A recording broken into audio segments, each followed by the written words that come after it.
Hi guys, and welcome back to the Jet Rail Podcast. I'm your host, Jill Treese, and this week's episode is going to be a horsey-censured one, I believe. Meant to say scented, not censured. But I have been going through some things with Zoe, and I have some thoughts and some reflections that I really think need to be said, and a lot of things that I wish people had told me a long time ago, and I wish I had thought of a long time ago. So without further ado, let's just jump into it. I'm Philip DeFranco at this point. I say that every single time. If you guys don't know who that is, he's like a newsy dude on YouTube, and he always says, let's just jump into it. And here I am, stealing it right from him. I hope it's not copyrighted. Anyway, without further ado, let's jump in.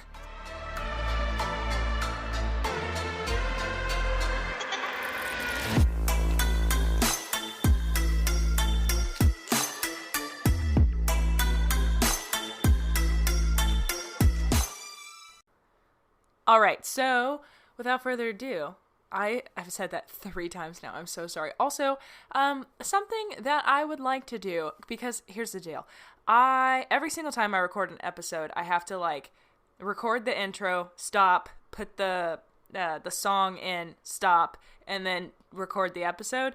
And as of late, I'm getting really tired of doing that because, if I were, thinking ahead and being productive, or more efficient, I guess, I would have a file that has the intro and then the song, and then I would open with what we're going to talk about after that, but I just cannot seem to do that. But my point with saying that is, I think I'm getting tired of the intro song, and I have a problem with that because this is what happens to me where I change my username all the time, and by all the time I mean maybe 3 whole times over the years, but with the song, because you get attached to it, and it's how you know the podcast, and the podcast that I listen to, they all have their intro songs, and but I'm just not sold on it, and if it changes, I don't know, maybe I'll wait till I start a season 3, which also brings up another point. I don't know when I'm supposed to re-season. And usually I think people take a break and then come back, but I don't really have a reason to take a break. Maybe I'll just wait till it happens organically, but I don't foresee that happening for a while. Anyway, that's all to say, if you are absolutely adamant against me changing the intro song, please do let me know and I will leave it alone. In fact, it is a lot less work for me, but I don't know. It's a very trappy song. I really like EDM, so it's like boom, boom, boom, boom, boom, boom. Also, it's funny because now at this point, every time I put it into GarageBand to edit it, it's a bunch of wavelengths, right? But I've done it so many times now that I don't even have to listen to it. I know where to clip it because I know exactly where the part that I use starts and stops because it's a full song that I have to clip every single time. Anyway, okay, that's enough. I'm done. I'm rambling, and can you tell I haven't I spoke on the phone with 2 people today. Or no, 3, my mom. And I saw one whole person. With my eyeballs, I saw one other person today. So here it is. This is why we do podcasting, because then I get to speak. Actually, I lied. I totally just lied to you guys. That was yesterday did I see anybody yesterday? Wow. No. I really didn't. I didn't go outside of my house yesterday. I spent all day researching and writing a paper that I procrastinated all semester.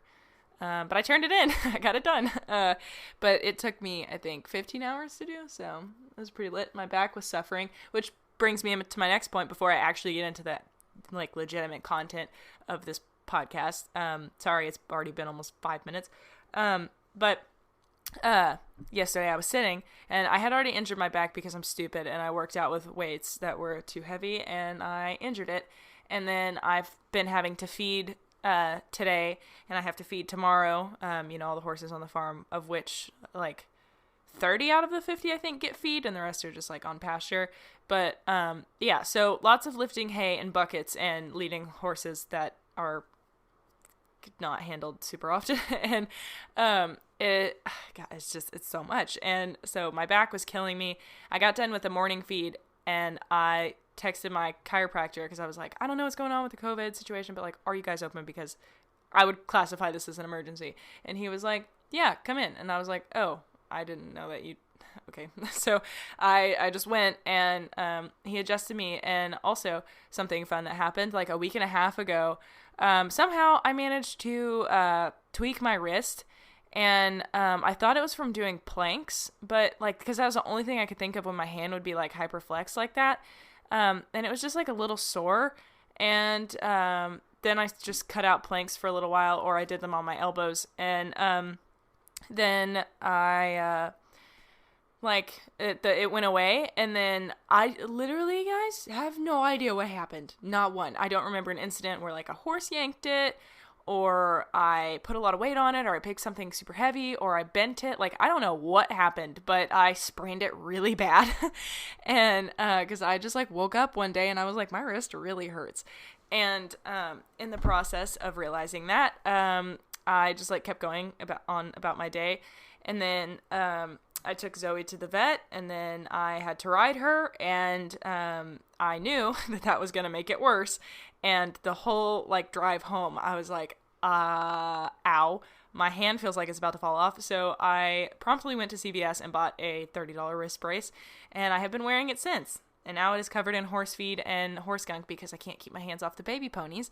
So yeah, that's my story. That is how my life is going right now. And I went to the chiropractor today, and he was like, oh yeah, you definitely sprained it. Like, he was like, it's swollen, and also you have no range of motion. And I was like, yeah, it's not great. And he was like, you need to like rest it and not use it. And I was like, give me till Wednesday, and then I will do that. So I'm going to go back in on Wednesday and have him readjust it in my back. But my back feels light years better. Thanks for asking. Anyway, on to the content. So, as I mentioned, I had to take Zoe to the vet. And if you do not follow me on Instagram, then you are not aware. Or if your post feed, whatever, just doesn't like me to pop up. Actually, the whole thing really started on Twitter. So Twitter is like so easy for me, and I'm on there a lot more because I can just like shit post essentially, like just I have a thought and I can tweet it, whereas Instagram you have to like edit a picture and write a whole caption and like add tags. Well, it's a whole process. But you know, I think in my last couple of podcast episodes I've been talking about how or maybe it was my quarantine vlog. So sorry everyone, I am beyond all over the place. It's been a long time since I've been communicating, okay? But Zoe, I noticed that, God, I can't remember if I already talked about this in the podcast or if that was my YouTube video. I'm 90% sure it's my YouTube video, but we're going to take a quickie look at, yeah, okay, so I don't think I've talked about it on the podcast yet, so sorry for that, like, derail into confusion. But to recap briefly as I am, a week or so ago, you know, I've been writing Zoe. If you guys have been keeping up with all the episodes, I've been working on bridleless with her and trying to figure out which worked best between bitless and bitted, and I have been experimenting with that a little bit and my saddles, and I noticed that she just seemed quieter in my dressage saddle. And then I started riding her my jump saddle because I was like, I'm a lot more independent when I'm in the jump saddle because I can balance a lot better than I can in a dressage saddle because the stirrups are longer. And I have a bad back and also a really bad equitation habit of tipping forward from literally my entire riding career of having saddles that tipped me. So I would compensate. And so riding in saddles that fits me, I have to like retrain my brain. So it's just easier for me to ride in a jump saddle because I don't have to do as much and I can be independent of her mouth. So as I've been experimenting with all of these different things on her face, I wanted to be out of the way as much out of the way as possible. So I started, I hate this podcast because it makes me so burpy for no reason at all. I'm drinking water right now. Haven't burped all day. It's just a podcast talking. My body's like, you're inhaling air into your stomach. Please stop. Is that how burps work? I don't even know. Anyway, another fun fact is that I always really want to have my heater on when I start the podcast because I'm cold 24/7. But every single time I get started talking, I get so hot. So I know I just have to get through the first like 5 minutes. But that's weird. Does talking heat you up? I mean, obviously it does, because that's what happens to me literally every single time. And the second I quit, I freeze. So anyway, back to the freaking topic at hand here. Jesus, this is bad. So I started riding her in my jump saddle. Okay, also, just throwing it out there, little defeating when she goes not super great in 2 very expensive custom saddles. And I'm not saying that to brag. I'm saying that to, I guess, make a point that I have spent a lot of effort, and my parents have spent a lot of money because they love me and I can't afford saddles. And I'm very fortunate to have their support, but it sucks when I like feel horrible and a little bit guilty, not a little bit, a lot of bit guilty asking them to spend so much money on saddles, and then it doesn't work. Cause she's always been a very sensitive horse, and arguably one of the most sensitive I've ever worked with. And, so, any ill-fitting saddle, she's not one that can just kind of like deal with it. Not that any horse really should, but, she expresses it a little bit more than most. So, I've been doing everything I can for the past couple of years to try and get this horse as comfortable as possible. So that is where the custom saddles come from. So I've just been trying. I got her teeth done. I've been switching around tack and equipment, and, I've been riding in, different saddles, different headpieces, different boots, different half pads, different saddle pads, like just everything under the goddamn sun, like everything that I can try to, make it better, using positive reinforcement, negative reinforcement, a combination of both. Like, I've been doing everything under the sun to just try and find what works best for this mare. And, I noticed going from my dressage saddle, she was quiet. And, then when I put on my jump saddle, she got really tense and like acted like she was like stopping in front and running behind. So like it just like she looked like she was about to explode, like a little compressed bottle rocket. And like I guess if you like press down on both ends of a spring really hard and then let go, that's what it looked like, except she never let go.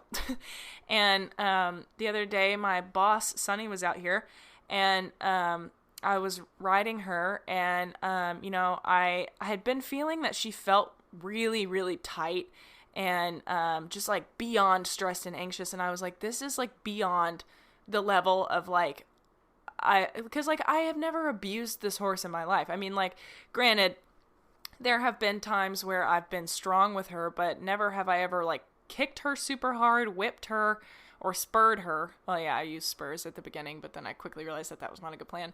But for the most part, the end of my couple of years really competing her hard and heavy, I was fairly light with her. So I was like, this is a bit much. And I was like, not in that like, oh my God, you're overreacting, horse, you're so bad. But in like, this is like atypical. This is not normal.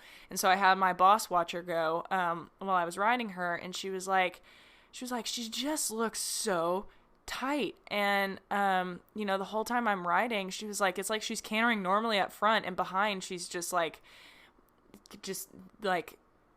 almost doing the both of the feet at the same time, like just stabbing the ground, instead of the 3 beat. It's like the 2 up front and then both behind just like hitting at the same time.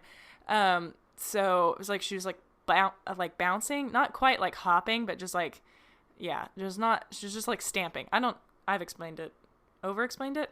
And she was like, you need to let go of her face, because, while that's happening, her nose is almost touching her chest. She's so roqueur. And I was like, this is ridiculous. I hate this. And it happened in both the hackamore and the bit.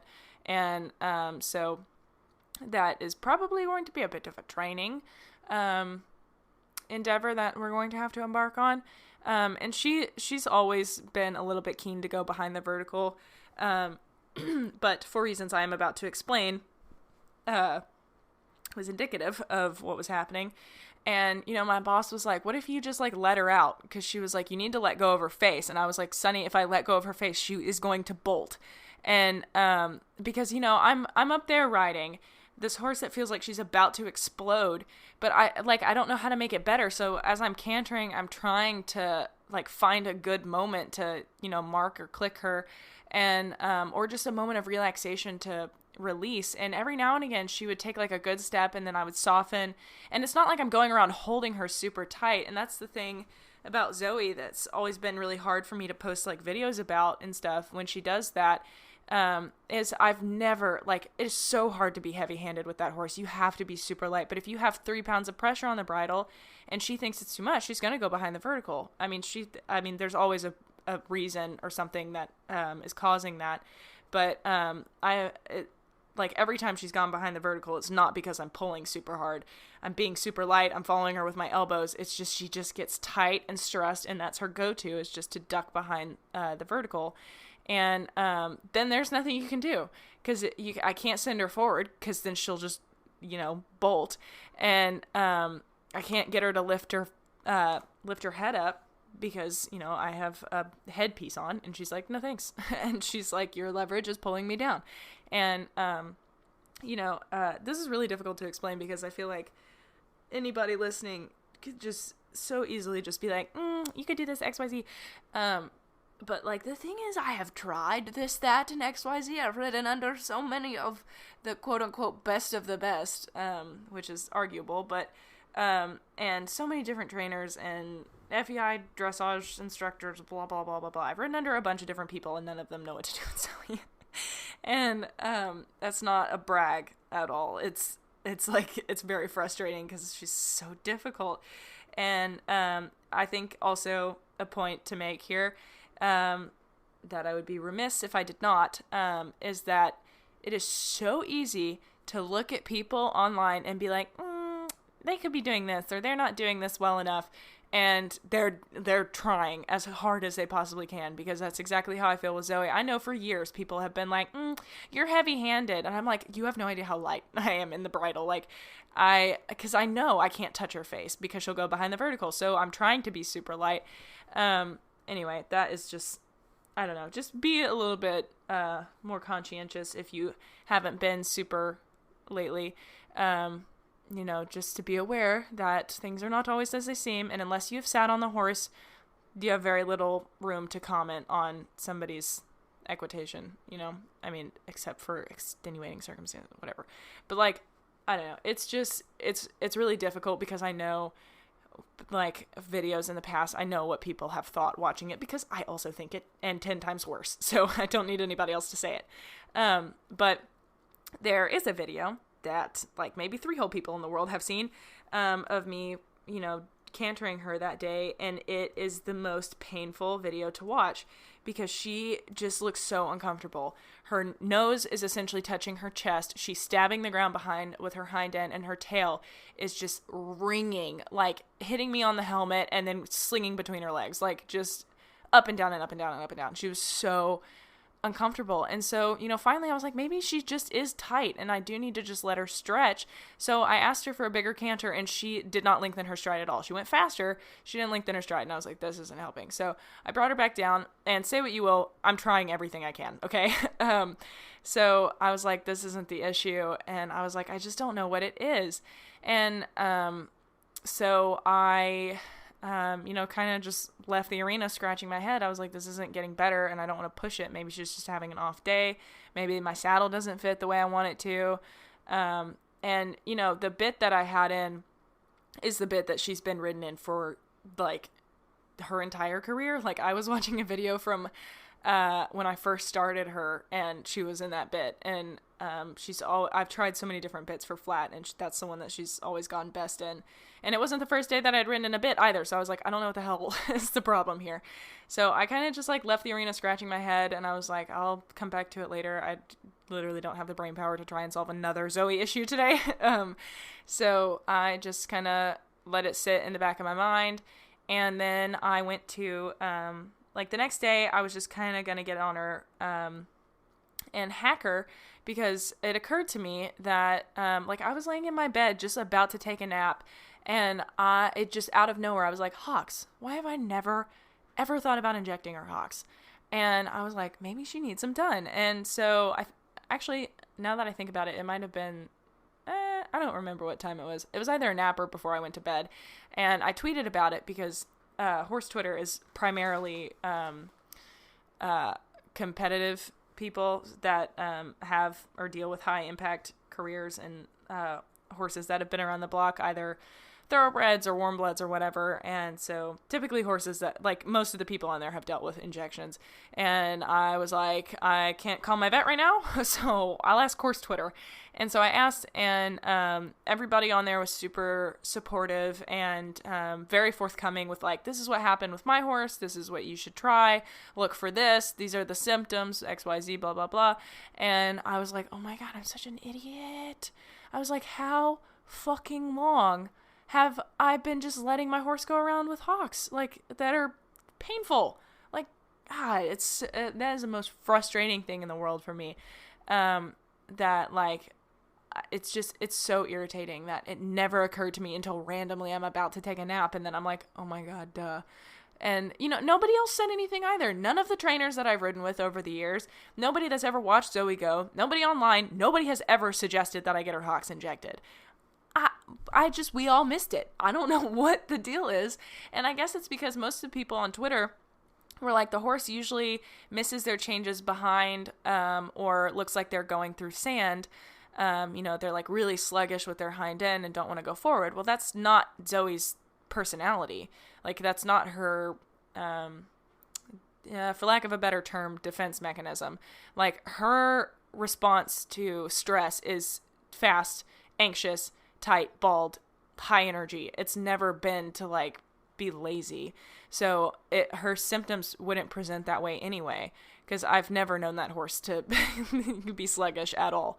And so that said, I guess that's probably why it never occurred. And I haven't been jumping her that much, but I went back and watched old videos, and she was dropping rails with her hind legs. And that's been like, it's been like 2-3 years since I was competing heavily. So it's been a long time that she's been like this, and it absolutely eats me alive inside. And I know you can only do the best you can with what you know, and when you know better, you can do better, but it still eats me alive a little bit. Like, I know I can't fault myself too much, but I've injected Hocks before, and it should have been a thought, and I just never did. And it wasn't that I was attributing it to Zoe's personality, and I was like, oh, she's just a, you know, sassy horse. I knew something was up, but I just couldn't figure out what it was. I've been trying for years, and finally, just no effort occurred to me.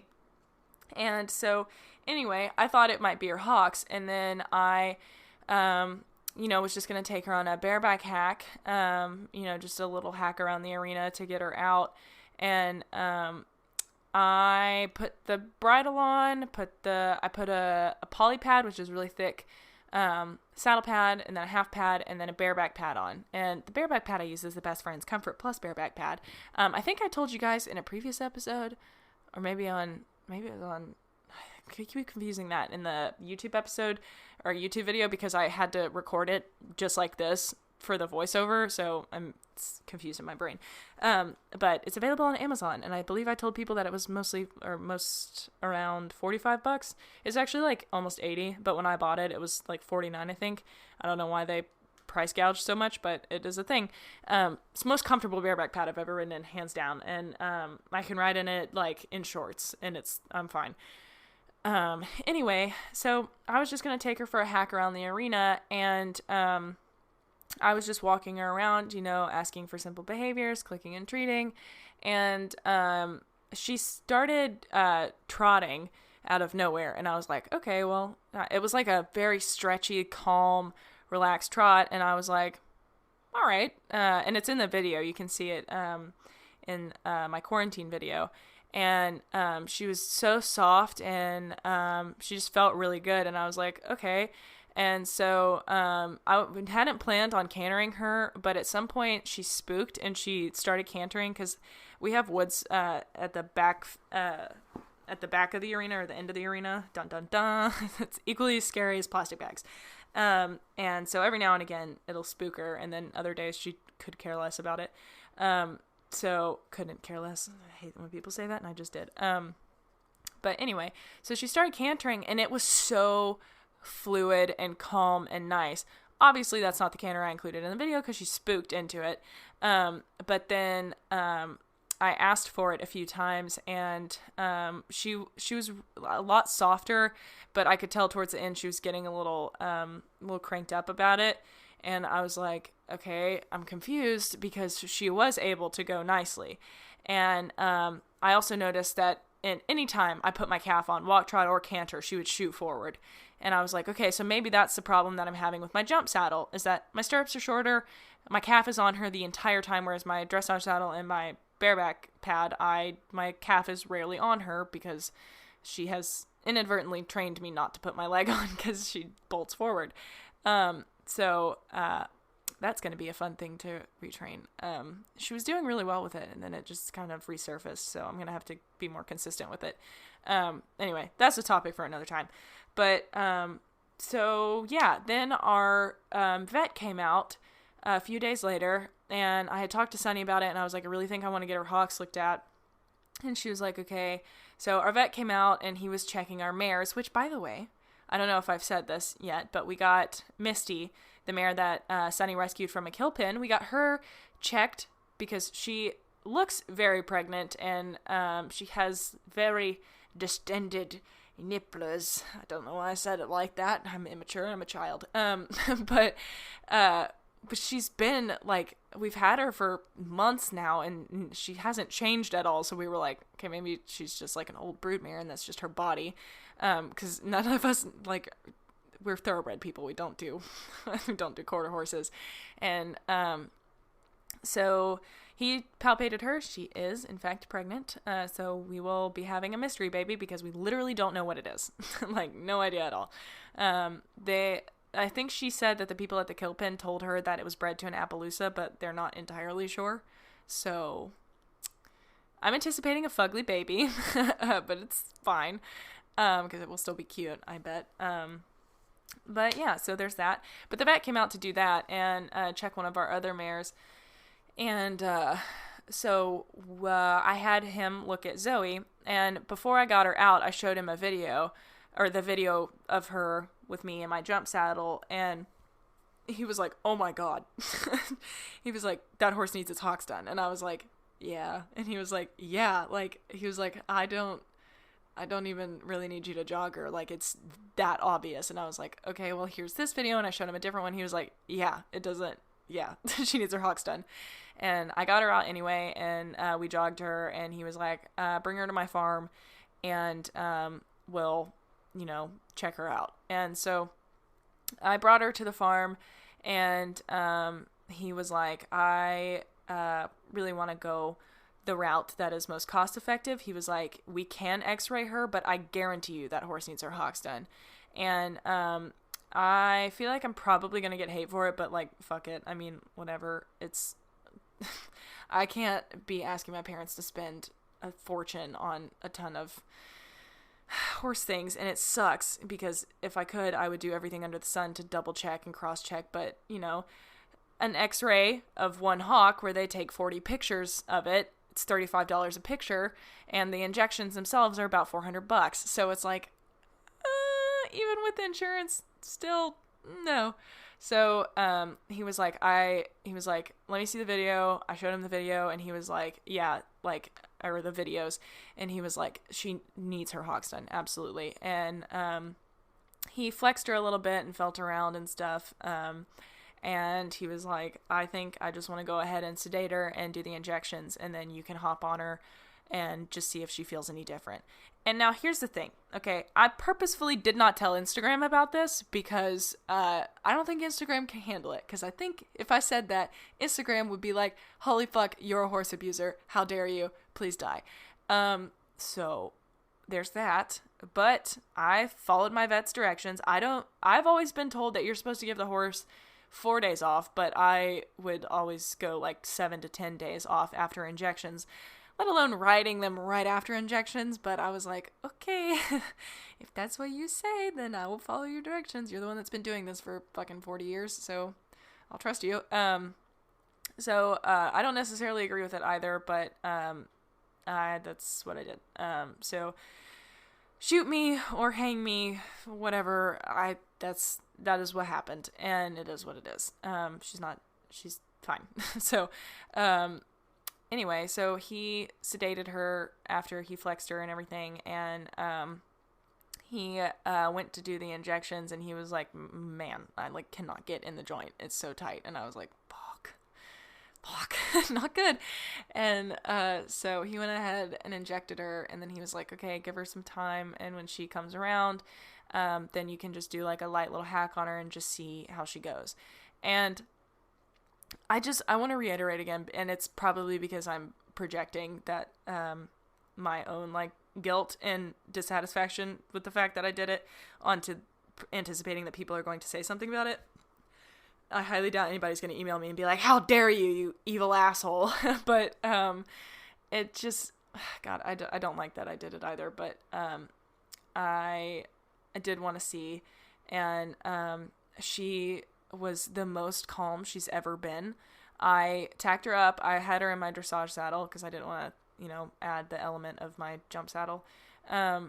So I just tacked her up, took her to their arena, which was barrel sand, which is undesirable. I don't know how, like, if you guys do Western, I don't know how you guys ride in such deep freaking sand. Like, she just, good stutter, she felt like she was falling down or tripping the entire time. I hate that so much. And it's nothing against barrels or anybody, but, like, God, it's so difficult for them to balance in.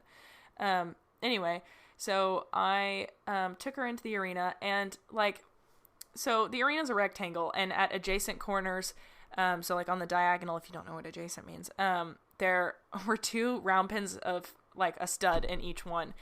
And Zoe did not bat an eye at either of them. And at one point, one of the studs like ran from the side of his round pin to the other side closest to us with his ears pinned and his teeth bared and just like charged it. And she just like looked at him and was like, and that was it. And I was like, who are you? I thought we would have been in the next county by now because of that. She was just so chill. And so I hopped on her and I walked her around for a little bit, and I went ahead and asked her to pick up a trot.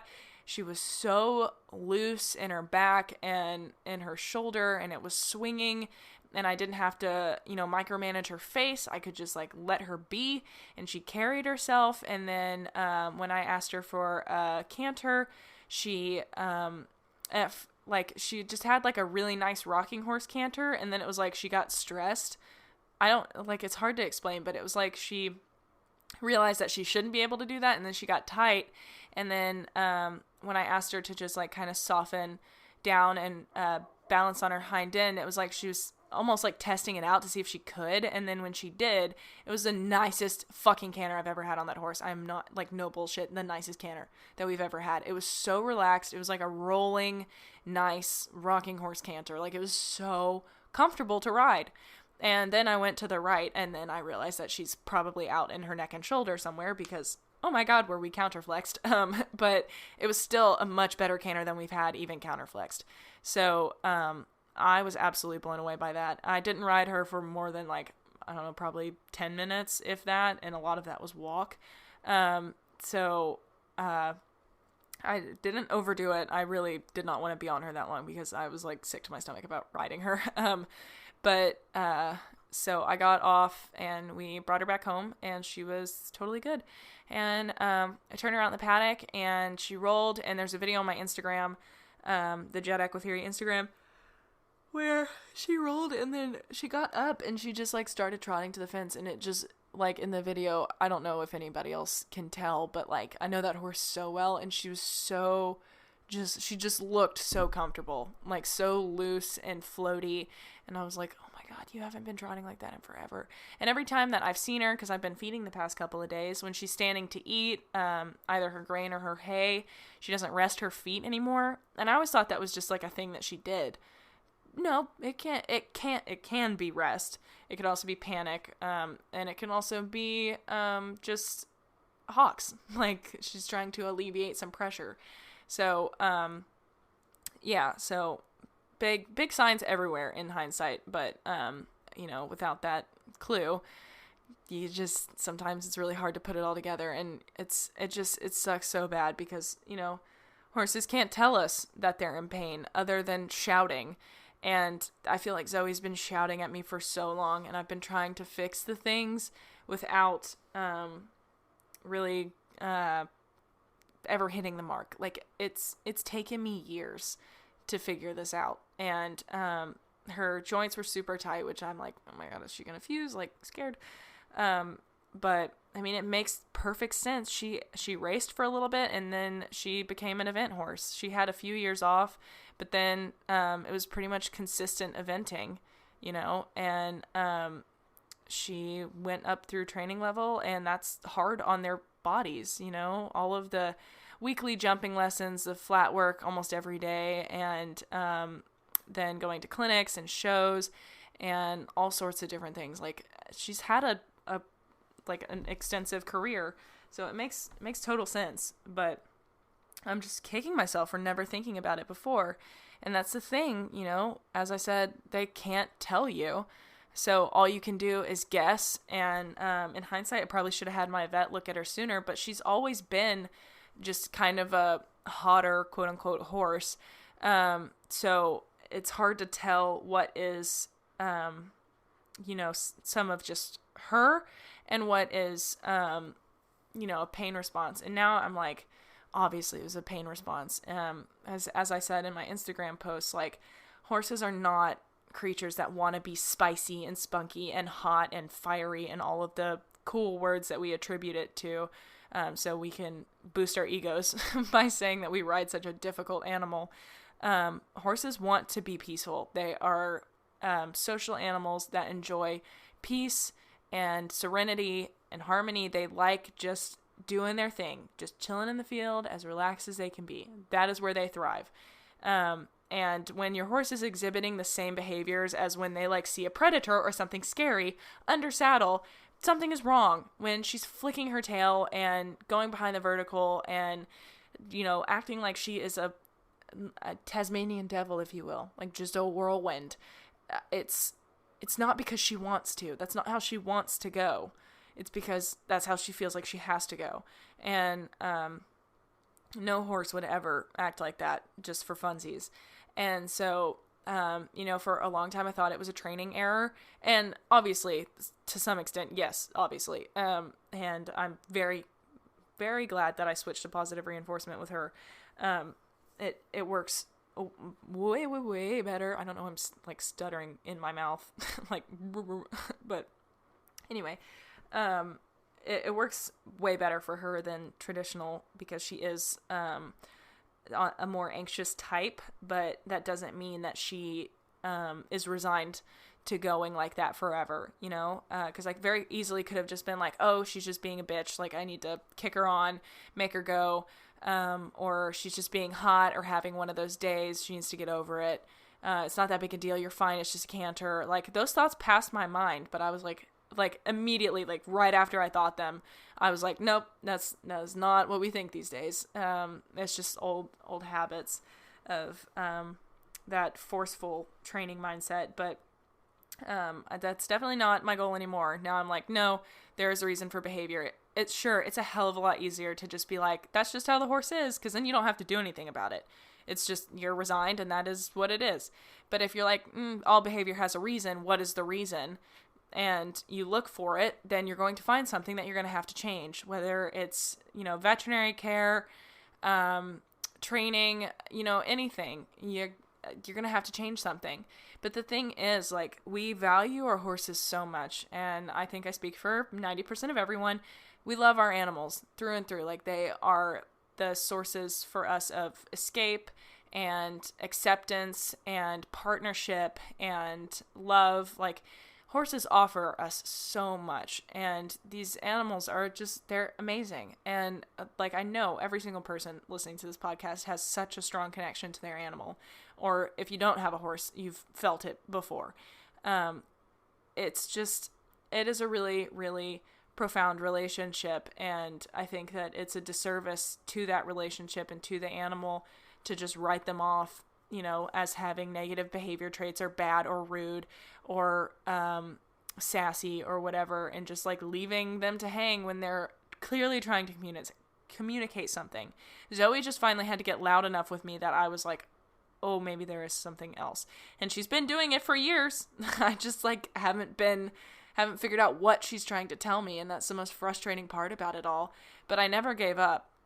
And still, I'm not entirely convinced that the only issue is her Hocks. I would really like to get her SI looked at, because she's had problems with that before. It's just our chiropractor moved away a while back, so I have to find a new one, and finding a equine chiropractor in Arkansas is like, so I also have to find one that I trust.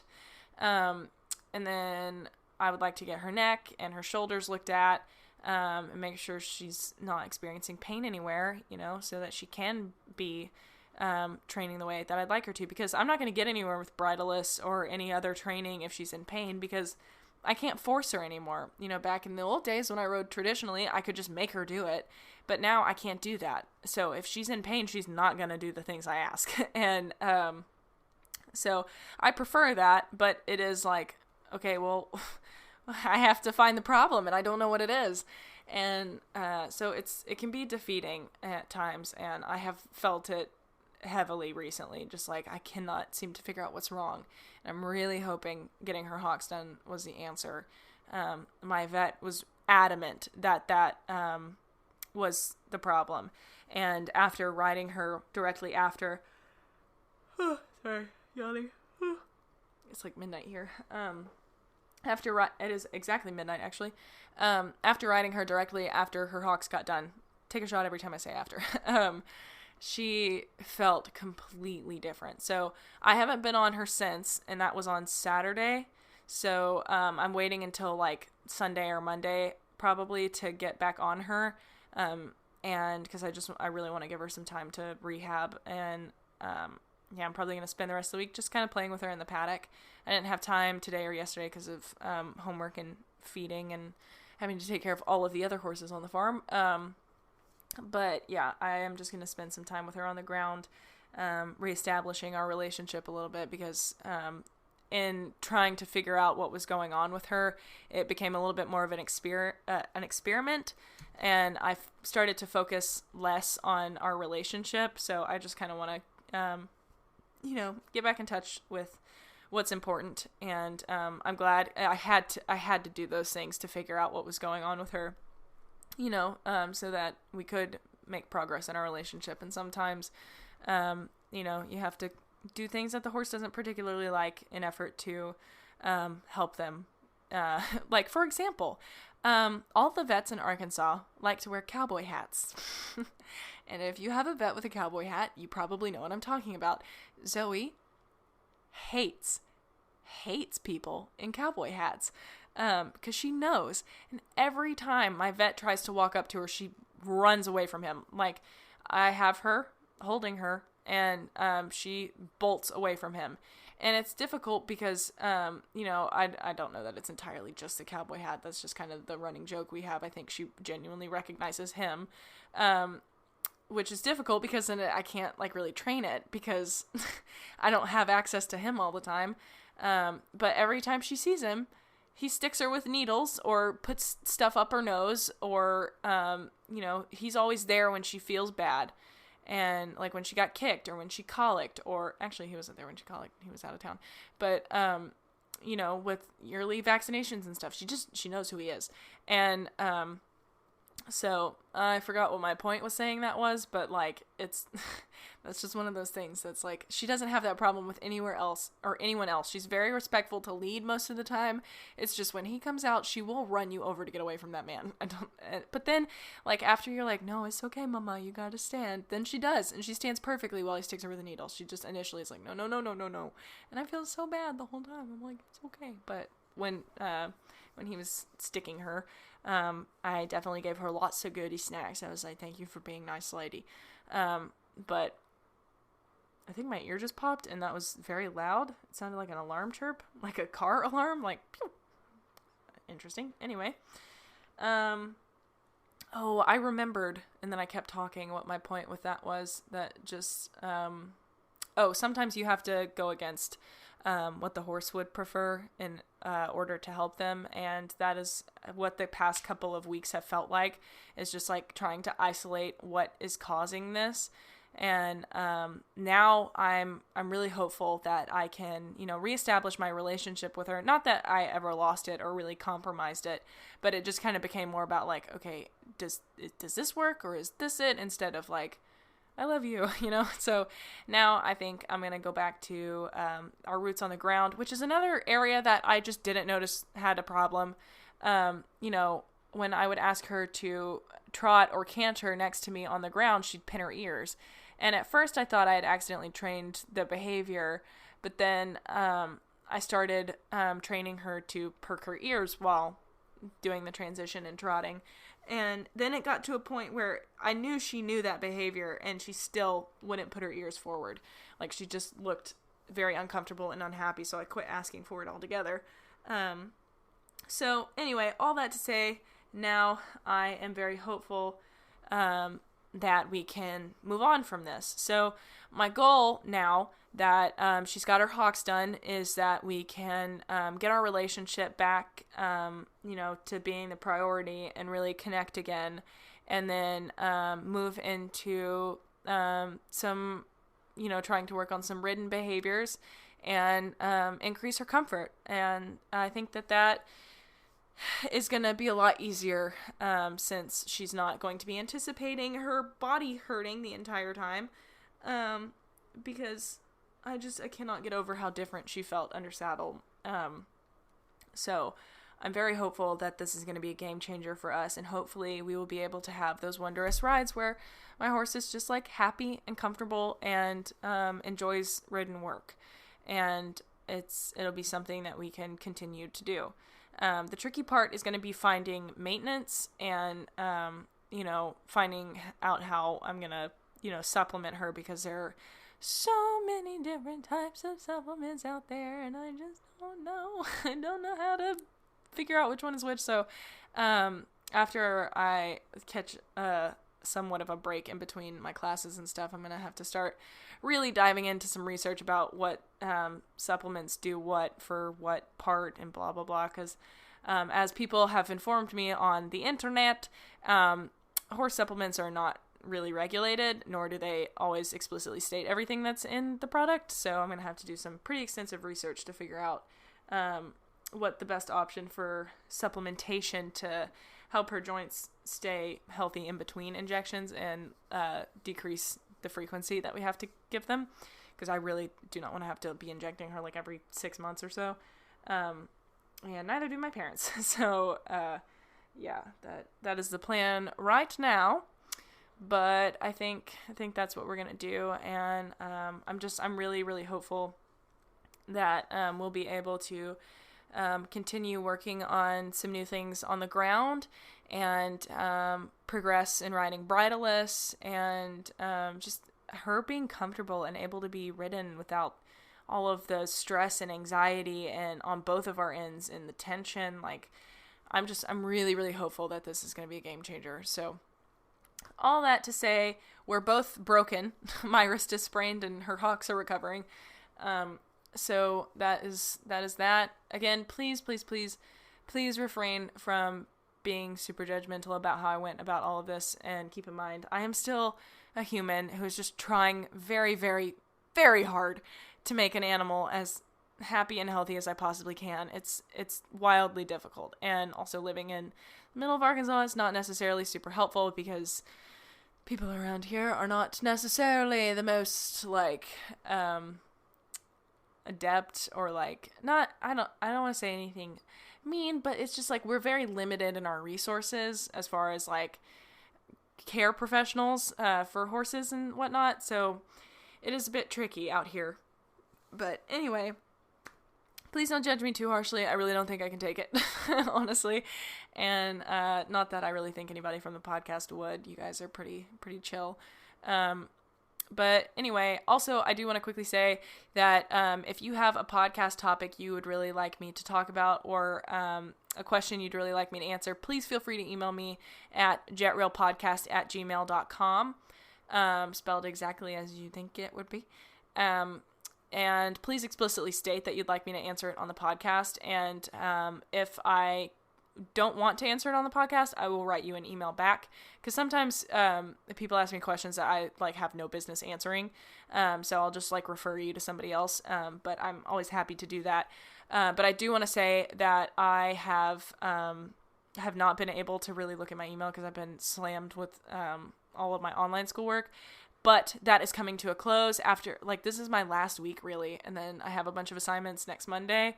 And then the Monday after that is all of my finals. So in between now and then, I will probably have a surplus of time to answer DMs and emails. And I really do plan on catching up on all of that because it's driving me crazy. And I have so many people that I've just left hanging.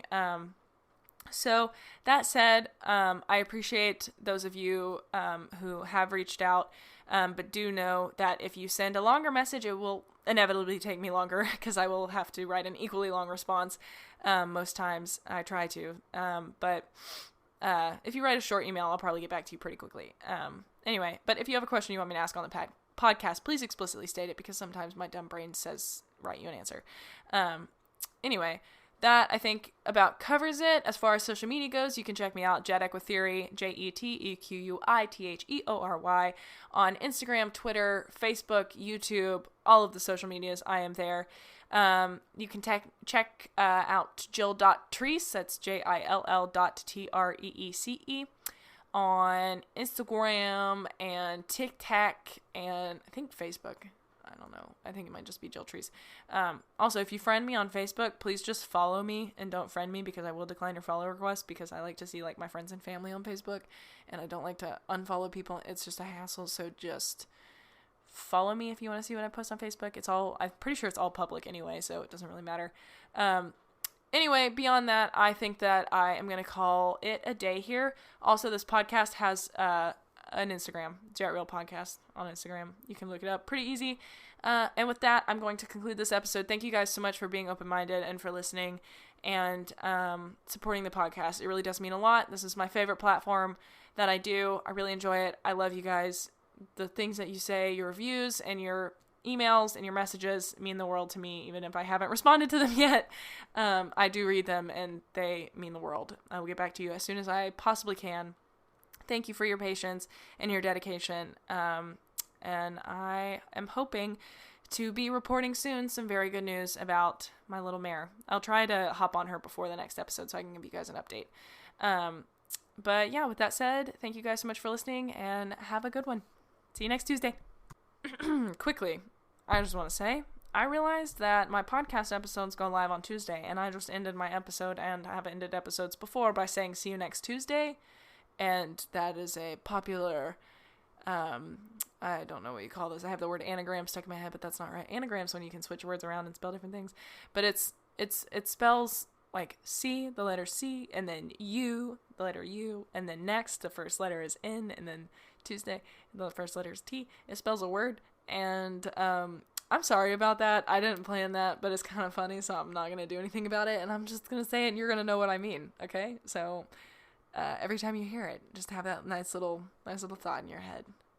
It's a Kesha song also, so it's really fitting. I love Kesha. And now you know that about me, so I'm going to call it a day. Thank you guys for listening. I'll see you next Tuesday.